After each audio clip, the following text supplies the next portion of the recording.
안녕하세요. 송정원 강사입니다. 네, 오늘 저와 함께 수리력을 살펴보려고 합니다.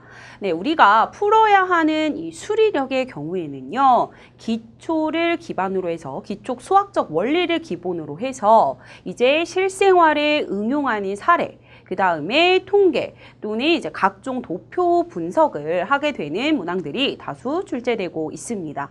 우리가 실제로 업무를 하다 보면 이러한 도표 부분들을 상당히 많이 접하게 될 텐데요. 이제 그러다 보니까 해당 영역에서 그러한 문항들이 다수 출제되고 있습니다. 자, 그래서 저와 함께 크게 4가지 영역으로 나누어서 문제를 접근해 보려고 합니다. 자, 제일 먼저 볼 부분은요, 지금 보시다시피 기초 연산과 평균 부분이고요. 두 번째에서는 이제 응용 계산이라고 해서 주로 방정식과 부등식과 관련된 내용들을 다뤄볼 예정입니다. 세 번째는요, 이제 자료를 계산하는 부분인데요. 이제 도표를 이용해서 증감률, 변화량 등을 알아보는 그러한 유형의 문제들을 접해볼 예정입니다. 또한 마지막으로 이러한 자료 계산들을 통해서 자료를 이해하는 능력으로 크게 4가지 부분으로 나누어서 살펴보도록 하겠습니다.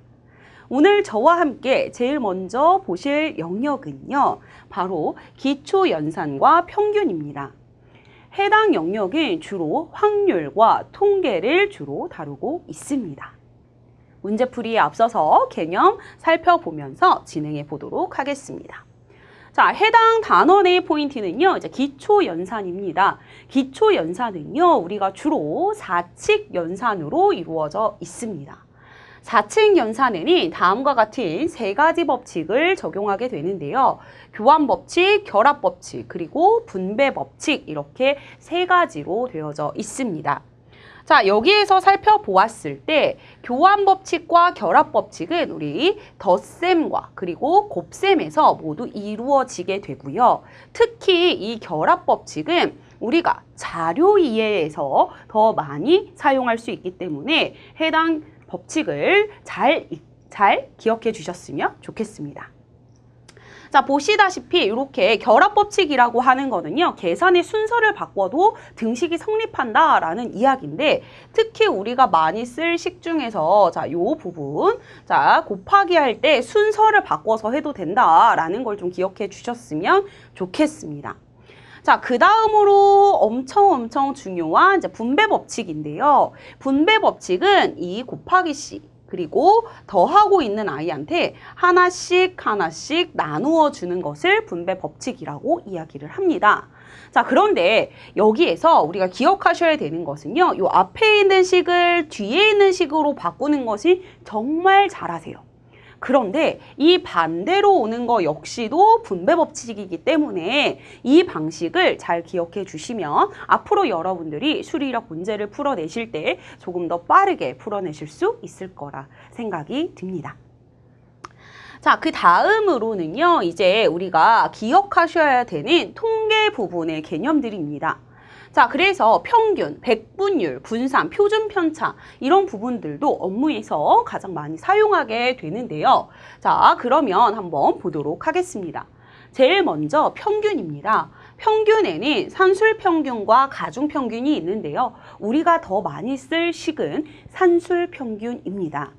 자, 일단 산술평균이라고 하는 것은요, 전체 관찰값을 모두 더한 후 관찰값의 개수로 나눈 것을 의미한다라고 되어져 있습니다. 자, 그래서 일반적으로 우리가 평균을 구해냈을 때 평균이라고 하는 것이, 자, 여기서 관찰값이라고 나와 있는데요. 하나하나의 값들을 관찰값이라고 합니다. 그래서 전체 개수 분의 관찰값의 총합입니다. 이것으로 우리가 구해낼 수 있다라는 거, 이것이 바로 산술평균이다라는 것입니다. 그 다음으로는 가중평균인데요. 가중평균은 각 관찰값의 자료의 상대적 중요도, 즉 가중치를 곱해서 이제 모두 더한 값을 가중치 합계로 나누어 구하게 되는데, 여기에서 우리는 수리력 문제를 풀 때에는 이 산술평균의 식을 기억하고 계시면 좋을 것 같습니다.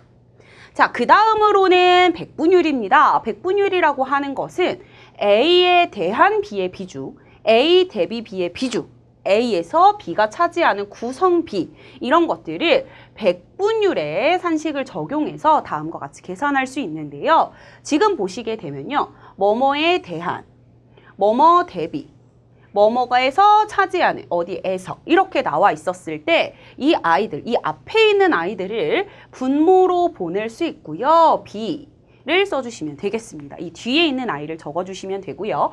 여기에다가 백분율이기 때문에 곱하기 100을 해주게 되면 결국은 이 아이가 어떤 퍼센트의 형태로 만들어지는 것을 백분율이라고 합니다. 자, 그 다음으로 이제 분산인데요. 분산이라고 하는 것은 자료가 퍼져 있는 정도를 수치로 알려주는 도구입니다. 그래서 보시게 되면 각 관찰값과 평균값의 제곱을 모두 더한 값을 총 횟수로 나누어 구한다라고 하는데요. 자, 여기에서 우리가 분산에서 알고 계셔야 되는 것 중에 하나가 바로 편차입니다. 편차라고 하는 것은 어떻게 되느냐? 관찰값에서 빼기 관찰값 마이너스 평균을 의미하고요. 자, 이 관찰값은 다른 말로 썼을 때 별량이라고도 표현할 수 있습니다. 자, 그래서 이렇게 기억을 해주시면 좋을 것 같고요. 이때 분산이라고 하는 것은 다른 말로 하면 지금 보시면 제곱을 모두 더해서 총횟수로 나눈다. 그래서 이 분산이라고 하는 것을 무엇이라고 이야기하느냐? 편차 제곱의 평균이라고 이야기를 합니다. 따라서 우리는 이 아이를 어떻게 구해낼 수 있냐면 전체 개수분의 편차 제곱의 총합으로 쓸 수 있습니다. 이를 가리켜서 우리가 분산이라고 이야기를 합니다. 자, 그래서 우리가 이걸 기억해 주셔야 되고요. 자, 그래서 각 관찰값과 평균값의 차이의 제곱을 모두 합한 값을 개체의 수로 나눈 값을 의미합니다. 즉, 관찰값과 평균값의 차이 이 i가 바로 편차가 되는 거겠죠.